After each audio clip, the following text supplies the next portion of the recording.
कसं आता प्राजक्ताची चावी हरवलेली असते.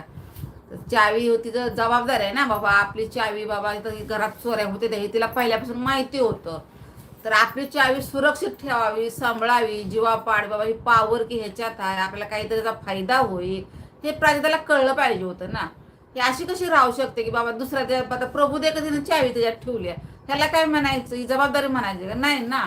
इथं प्राजक्ता चुकली का नाही तुम्हीच सांगा. आता तुम्हाला काय वाटतं इथं चुकली का नाही प्राजक्ता? तर इथं प्राजक्ता चुकली, 100% नव्हे 201% चुकली प्राजक्ता. आणि पुन्हा म्हणते मी ह्याचा बेड हुडकते, त्याचा बेड हुडक, सगळ्यांचं बेड हुडक्या वगैरे. तर इथं चुकतंय की नाही तिचं? तर दीपाली म्हणते की माझा पर्सनल आहे मी नाही. तर तिला पुन्हा ते सागर कारंडे बोलवायला तिला जातो की बाबा चल तुझा पण बेड बाहेर आहे बाहेर आहे. तर ती म्हणते काय कुणाचा बेड काय, मी मी येत नाही मी येत नाही.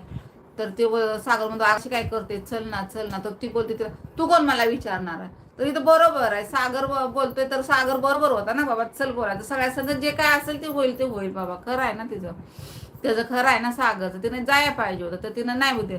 तिथं तिनं जरा थोडंसं हेच केलं, नाही नाही नाही नाही. तर इथं दीपाली चुकली आहे, बरोबर की नाही. इथं दीपाली चुकली आहे, तिनं जायला पाहिजे होतं. तिला माहिती होतं दीपालीला आणि तन्वीला यांनी चावी हे प्रभूनं घेतली, ही प्रभूनं त्या दोघीला पण सांगितलं होतं. तर इथं दीपाली चुकली आहे. तिथं माहिती असून माहिती होतं म्हणून ती प्रोग्राम बना, म्हणजे तिला वाटत होतं की बाबा माझ्याकडे चावी नाही तर मी काय कुठला बी काय मला शिक्षा देईल ती मी भोगायला तयार आहे वगैरे, अशी ती त्याच्यावर बोलत होती. म्हणजे हिला 100% माहिती होतं म्हणून ही अशी बोलते, मी मला का कुठली शिक्षा देईल ती मी घ्यायला तयार आहे. म्हणून ती बाहेर जात नव्हती. म्हणून प्राजक्ता ते आणि भांडण रुचिता वगैरे ते भांडत होत्या त्याच्या संग. मग ते बाहेर गेले, आपण सगळ्यांचं बेड चेक वगैरे केलं. तर राकेशला ते नाही पटलं. म्हणजे राकेश बोलतो की माझा बेड वगैरे नाही करायचा. मी राकेश आणि दीपाली हे दोघेच विरुद्ध होते त्यांच्या. तर इथं ते दोघांना पटत नव्हतं की आमचं बेड पर्सनल आहे ते वगैरे. तर ते दीपाली प्राजक्ता काय बोलली, मी स्वतःहून मी बेड चेक करते, वाटलं तर तुम्ही इथं थांबा, बाकी कोणीला कुणाला थांबवत नाही. तर ते ऐकायलाच तयार नाही. पण राकेश बोलतो नाही नाही मी इथं थांबायला तयार नाही, इथं थांबायलाच तयार. शेवटी त्यांचं मग बेड चेक केलं वगैरे तर गेले. तर तुम्हाला काय वाटतं इथं? तर ही प्राजक्ताची खरीच चुकी आहे. तिनं जीवापाड ती चावी सांभाळायला पाहिजे. तिचं ते कर्तव्य होतं की बाबा मी मला एवढी पावर की मिळाली आहे तर मी हिला सांभाळून ठेवणं तिचं कर्तव्य होतं की नाही. हा, इथं ती चुकली प्राजक्ता. तिनं जबाबदारीचं काम घ्या पाहिजे होतं, घेतलं होतं. पण ती आता हिथं प्रभून चावी तिची चोरली आहे. मग बिग बॉसचा आदेश येतो की बाबा पावर की अशी अशी आहे,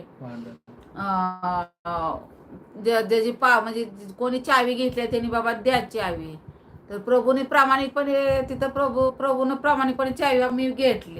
तिथं झाली सगळी फोडाफोडी. मग ते सगळे बोलले ते चोर आहे चोर आहे चोर आहे. तर इथं चोरीला साथ देणं ही इथं चुकलंय सगळ्यांचं. बरोबर होतं, विरोध केला सगळ्यांनी, ते चुकलं. रोशन पण त्याला बोलला की बाबा तू चोरी केली चांगलं नाही, सगळेच बोले. पण दीपालीनं त्याला साक्ष दिली की हा तो कमाल होतोय. म्हणजे त्यानं तो जबाबदार, त्यानं हा म्हटला तरी तुम्हाला असं कळत कसं नाही, तो हा म्हटला हीच त्याची जबाब, म्हणजे तो खरा आहे. तरी पण बोलले तो अरे तो खरा बोलतोय.